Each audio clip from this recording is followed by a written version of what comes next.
बिस्मिल्लाहिर्रहमानिर्रहीम, अस्सलाम वालेकुम। एक तरफ ईरान अमेरिका के दरमियान पाकिस्तान सालसी का किरदार अदा कर रहा है, लेकिन दूसरी तरफ पाकिस्तान मुआशी गर्दाब के अंदर मुकम्मल तौर पर फंस चुका है। बहुत सारे बड़े बिजनेसमैन पाकिस्तान से अपना पैसा निकाल कर दुनिया के मुख्तलिफ ममालिक के अंदर मुंतकिल कर चुके हैं। मलक रियाज पाकिस्तान का एक बड़ा बिजनेस टाइकून के खिलाफ हुकूमत पाकिस्तान ने बड़ा एक्शन किया है। यूएई गवर्नमेंट अब क्या करने जा रही है, इस पे बात करेंगे। बहुत बड़ी खबर है। दूसरी तरफ फार्म 45 के हवाले से सुप्रीम कोर्ट ऑफ पाकिस्तान का पहला बड़ा और तारीखी फैसला जारी किया गया है। ये जब से 2024 के इंतखाबात हुए हैं, उस फार्म 45 के हवाले से ये पहला इंतहाई जामे फैसला है। इस पे भी बात करनी है। और पीटीआई अब इस हुकूमत पर चढ़ दौड़ी है। आज एक बहुत बड़ी डेवलपमेंट हुई है इस्लामाबाद के अंदर, इसी से हम वीडियो का आगाज कर रहे हैं। उम्मीद है वीडियो आप समाप्त करेंगे और हमेशा की तरह अपने कीमती फीडबैक से ज़रूर आगाह करेंगे। तहरीक इंसाफ इस वक्त कमज़ोर दिखाई देती है। उसकी बड़ी वजह यह है कि जब से इमरान खान जेल के अंदर गए हैं, उसके बाद पार्टी के अंदर डिवीजन नज़र आ रही है। फिर हुकूमत के इतने बड़े बड़े स्कैंडल हैं मुआशी हवाले से, जिनको पीटीआई अवाम के अंदर लाने में कामयाब नहीं हुई।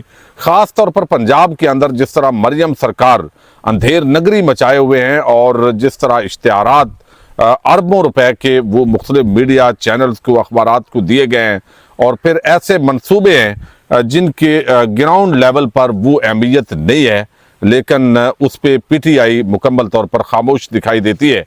और अब मुसलसल इसको तनकीद का सामना करना पड़ रहा है। इमरान खान की बहनें वो भी इस वक्त पीटीआई लीडरशिप को आड़े हाथों ले रही है, और दूसरी तरफ सीएमकेपी के सुहेल अफरीदी भी फंसे हुए हैं। अब इन हालात के अंदर अवाम भी सड़कों पर आने के लिए तैयार नहीं है। तो आज इस्लामाबाद के अंदर एक बड़ी प्रेस कॉन्फ्रेंस हुई है। ये तहरीक तहफ़्फ़ुज़ आईन पाकिस्तान के प्लेटफॉर्म पे प्रेस कॉन्फ्रेंस है, लेकिन इसके अंदर मौजूदा हुकूमत के हवाले से बहुत बड़े बड़े इंकशाफात किए गए हैं, भरपूर इल्ज़ामात लगाए गए हैं, और कुछ ऐसे हक़ाइक़ हैं जो अगर अपोजिशन की हैसियत से अवाम के सामने रखे जाएं तो फिर ही ये जिम्मेदारी पूरी होती है।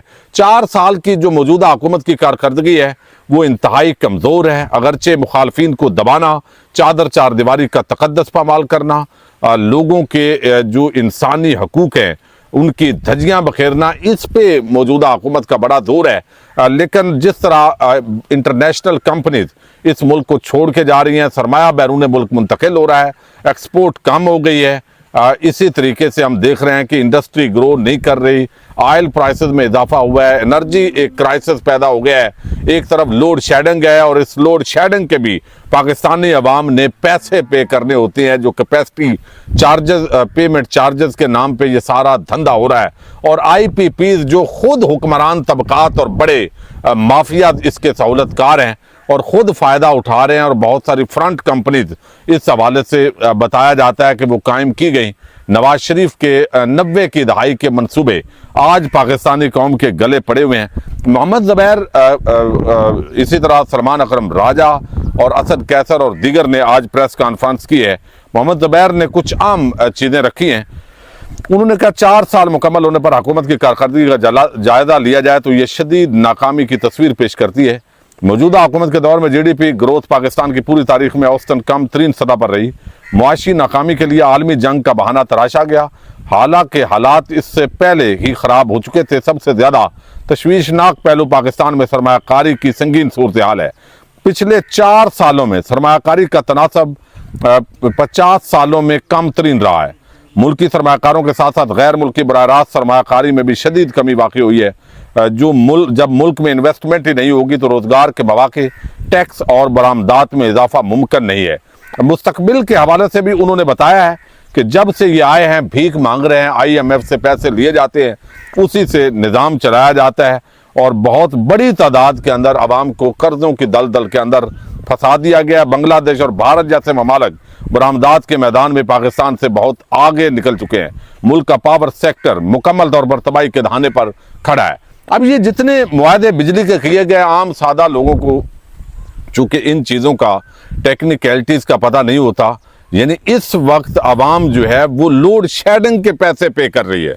यानी एक तो है कि मीटर चलेगा तो उसके पैसे देने हैं, लेकिन पाकिस्तानी कौम दुनिया की पहली कौम है जो इस वक्त लोड शेडिंग के अंदर उनका मीटर ना भी चले तो उन्होंने पैसे देने हैं, चूंकि आईपीपीज के साथ जो एग्रीमेंट हुए 46,000 मेगावाट बिजली के, वो कभी पूरी नहीं हुई।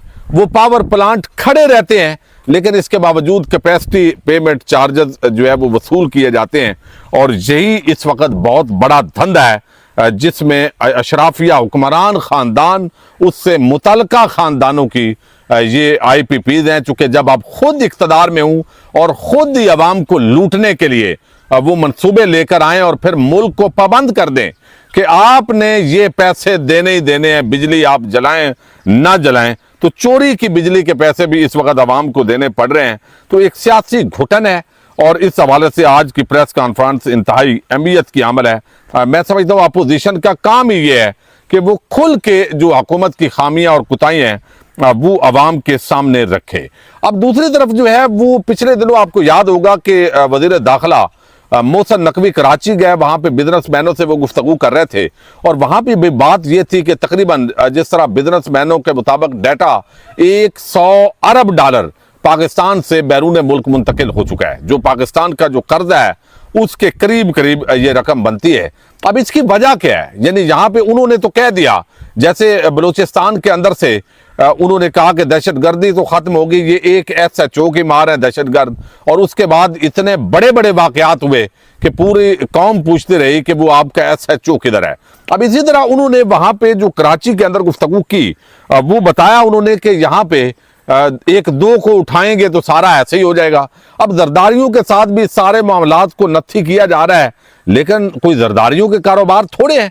यानी यहाँ पे आप पाकिस्तानी अवाम को कह रहे हैं कि आइए बैरून मुल्क से यहाँ पाकिस्तान में इन्वेस्टमेंट कीजिए, लेकिन खुद शरीफ खानदान, जरदारी खानदान, उनको पाकिस्तान पर वो एतमाद ही नहीं है। वो अपना पैसा बैर ले जाके वहां पे इस वक्त बिजनेस कर रहे हैं और फिर मनी लॉन्ड्रिंग के जितने इल्जामात थे, जिस तरह उनको धोया गया, पाक साफ किया गया, उससे अब निज़ाम इंसाफ की 26वीं और 27वीं आईनी तरमीम के बाद तो मजीद जो रईस साख है अब वो खत्म हो गई है। अब 100 अरब डॉलर का जिक्र हुआ कि बैरून मुल्क मुंतकिल हो गया। अब मलक रियाज उसके अंदर एक बहुत ही आम शख्सियत है। यानी मलक रियाज ने अपना सरमाया UAE मुंतकिल किया और उनके पास माल्टा की शायद नेशनैलिटी भी बताई जाती है। अब यहाँ पे मलक रियाज को लाने के लिए चूंकि उनके खिलाफ बहुत सारे मुकदमात बनाए गए और कहा गया, हाल जब वो जमीनों पे कब्जे कर रहे थे, जब आम लोग जो है वो गांव के उठाए जा रहे थे और जबरदस्ती उनकी पेमेंट्स जो है वो थोड़ी बहुत दे के कब्जा किया जा रहा था, उस वक्त पाकिस्तान के किसी इदारे को मलक रियाज से कोई शिकायत नहीं थी। लेकिन फिर शायद इमरान खान के खिलाफ कहा जाता है कि कोई गवाही के लिए उनको मजबूर किया गया और वो भी इसी तरीके से सारे मामले को यूज कर रहे हैं।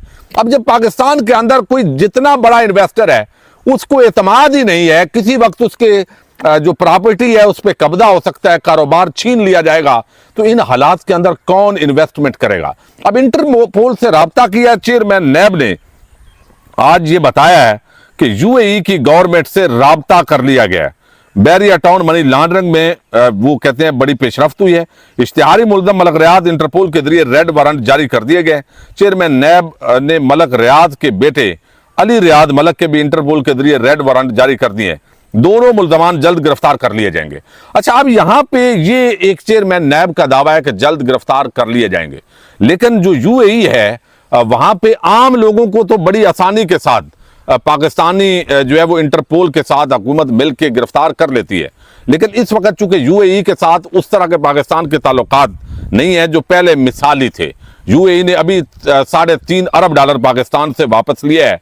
अब उसकी बुनियादी वजह यही राइटर्स ने बयान की है कि शायद वो पहले वाले ताल्लुकात नहीं है और जो ईरान अमेरिका जंग के दरमियान पाकिस्तान का सालसी का किरदार है वो शायद UAE को पसंद नहीं आया और वो ईरान के खिलाफ बड़ी सख्त किस्म की कार्रवाई के हामी है। लेकिन इन हालात के अंदर जो इतनी बड़ी इन्वेस्टमेंट जब UAE से लोग निकाल रहे हैं, इस वक्त यूरोपीय अमेरिकन बड़ी तादाद के अंदर जो कंपनीज हैं, खास तौर पर ये जो जंग हुई है उन्होंने बड़ी इन्वेस्टमेंट निकाल ली है। तकरीबन 200 अरब डॉलर का फिगर जो है वो अनकन्फर्म्ड आ रहा है। लेकिन इन हालात के अंदर जो इतना बड़ा इन्वेस्टर जो वहां पे UAE के अंदर है, क्या वो पाकिस्तान को आसानी के साथ दे देंगे, जब ये बातें भी हैं कि वो ताल्लुकात नहीं है। तो मेरा ख्याल है मलक रियाज जो है, जिस तरह के उनके हालात थे, जिन हालात में वो यूएई के अंदर उन्होंने बिजनेस शुरू किया है, तो वहां उन्होंने पहले यकीनी तौर पर अश्योरेंस हासिल की होगी। और फिर जरदारी के साथ भी उनके बड़े ताल्लुकात हैं, और जरदारी साहब का जो अपना खानदानी बिजनेस है वो भी बताया जाता है। यूएई के अंदर बहुत सारी बिल्डिंग्स है, जब वहां से गुजरते हैं तो वो कहते हैं ये तो जरदारी साहब की है। अब पता नहीं उसके असल वाकई जरदारी साहब मालिक हैं या उनका कोई फ्रंट मैन है या क्या मामला है।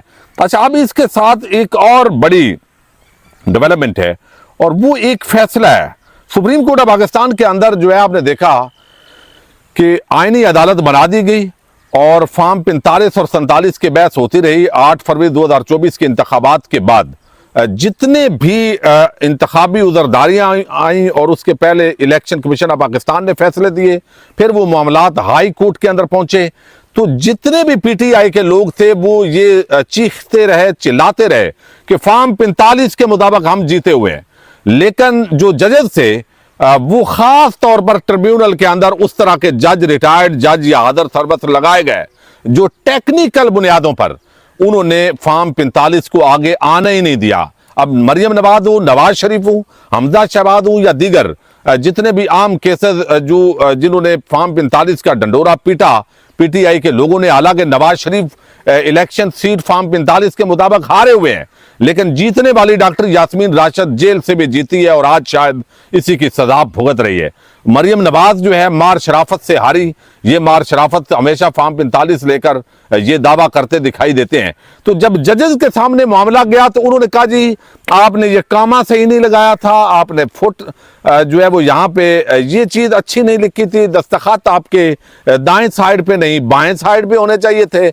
इस तरह के फजूल बेतुके किस्म के टेक्निकल ग्राउंड्स पर वो दरखास्तें खारिज की गई, और उस पे जो नून लीग है वो भंगड़ा डालती रही कि भाई हम तो इलेक्शन देखो जीत गए, इनका ये खारिज हो गया।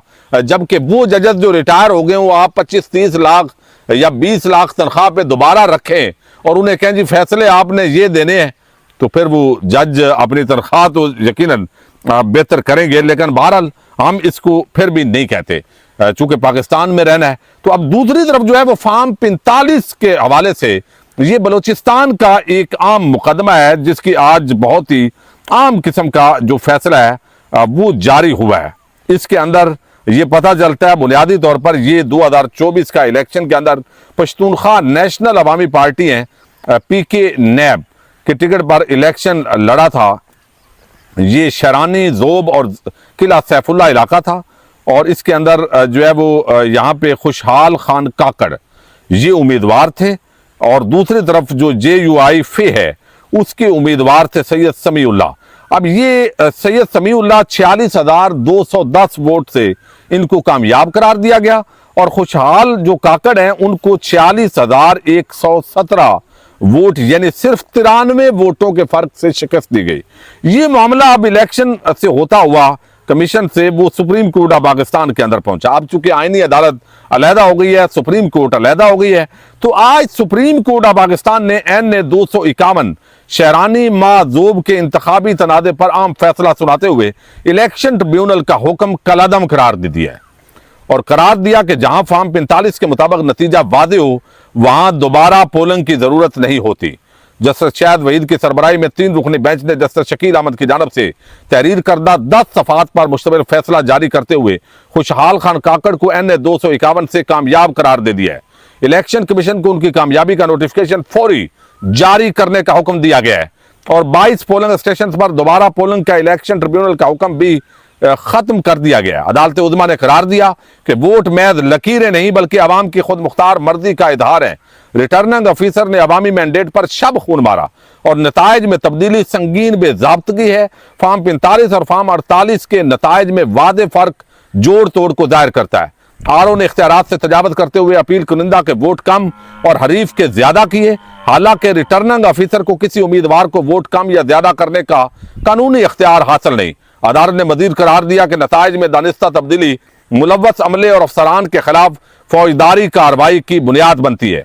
फैसले के मुताबिक फॉर्म 45 के तहत खुशहाल खान काकड़ 1863 वोटों की बढ़तरी हासिल की, जबकि इलेक्शन कमीशन के पोर्टल पर मौजूद फॉर्म 45 भी इस बढ़तरी की तस्दीक करता है। अब 1800 जो है वो 53 वोटों से वो बंदा जीता हुआ था, लेकिन 93 वोटों से उसको हरा दिया गया। फॉर्म 45 भी अपलोड हुआ और अब वो बाकायदा सुप्रीम कोर्ट ने तारीखी फैसला जारी किया है। अब इसी तरह अगर फॉर्म 45 के मुताबिक सुप्रीम कोर्ट तमाम पंजाब के और दीगर हलकों पर फैसला करें तो नून लीग इस वक्त 17 सीटें या शायद 20 सीटों के साथ हो और बाकी सारा मामला जबरदस्त हो जाए। बहरहाल यहां होता यह है, इस मुल्क के अंदर 5 साल के अंदर फैसले ही नहीं आते, अगला इलेक्शन आ जाता है और फिर जीरो से सफर शुरू होता है। देखते हैं, पाकिस्तान जिंदाबाद।